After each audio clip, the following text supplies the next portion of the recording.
ये क्वेश्चन काफ़ी इंटरेस्टिंग है। जब स्टार्टिंग में मैं कर रहा था तो मेरे से भी गलती हो गई थी, मुझे भी सोचना पड़ता कैसे होगा।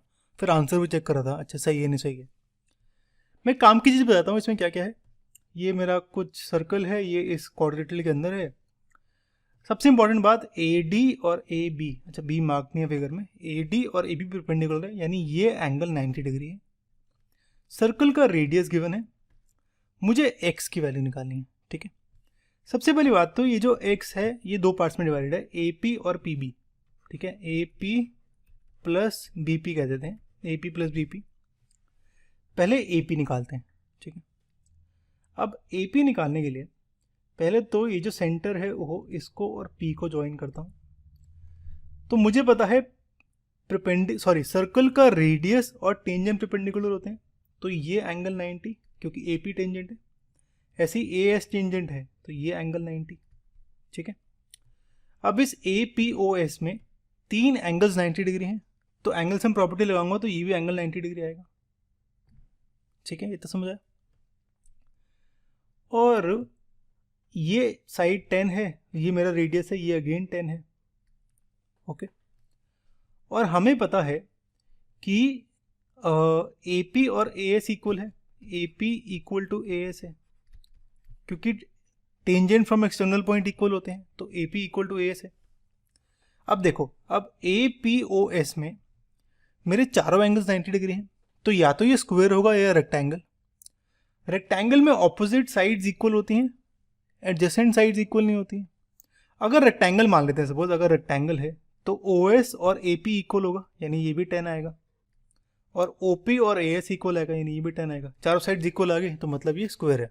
ठीक है, तो मतलब एक्स में मेरा ए पी की वैल्यू आ गई 10। ठीक है, अब बी पी की बात करते हैं। बी पी के लिए अगेन मेरा सी एक्सटर्नल पॉइंट है और सी आर और सी क्यू ये मेरी टेंजेंट्स है पॉइंट सी से, तो सी आर इक्वल होगा सी क्यू के। सी आर की वैल्यू 27 गिवन है, तो सी क्यू आ जाएगा 27। और अगर सी क्यू 27 है तो बी क्यू क्या होगा, बी क्यू होगा तो इतना डिस्टेंस क्या होगा, मुझे पता है इतना डिस्टेंस 27 है, तो इतना डिस्टेंस होगा 38 माइनस 27 यानी 11। ठीक है, और अगेन पॉइंट बी से एक्सटर्नल टेंजेंट जा रही है मेरी, एक्सटर्नल पॉइंट से टेंजेंट, तो B P equal to B Q होगा। बी क्यू हमने 11 निकाला था, तो बी पी आ जाएगा 11, यानी यहाँ पे बी पी की वैल्यू 11 आ गई। 10 प्लस 11 21, आंसर हो गया। ठीक है, तो बिल्कुल सेम तरीके से करना है, लिख लेते हैं। तो यहाँ पे ओपी ज्वाइन करके ये एंगल 90 बनाया, ये angle 90, tangent perpendicular to radius, तो ये दोनों परपेंडिकुलर हैं, तो ये दो एंगल्स 90 डिग्री आ गए। और एस ओ पी यानी ये भी 90 होगा, ये वाला एंगल।